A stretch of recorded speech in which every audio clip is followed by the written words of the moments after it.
अस्सलाम वालेकुम नाजरीन, मैं हूं मोहम्मद अब्दुल हकीम। 7H न्यूज में आपका इस्तकबाल है। संगारेड्डी डिस्ट्रिक्ट जहीराबाद के इलाके में मिलादुन नबी के मौके पर एक जुलूस निकाला गया। आइए देखते हैं जहीराबाद से हमारे नुमाइंदे की रिपोर्ट।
जर्मनटन हॉस्पिटल ऑर्थोपेडिक से मुताल्लिक हर मरीज यहाँ शिफायाब।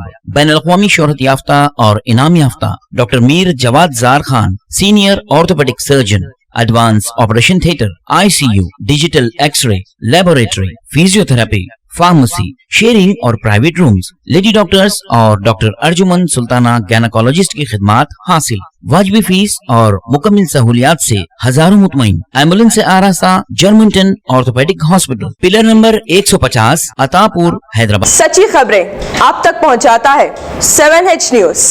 हकीकत जानिए, 7H न्यूज देखिए, लाइक कीजिए, शेयर कीजिए और सब्सक्राइब करना ना भूलें। 7H न्यूज, आपकी आवाज।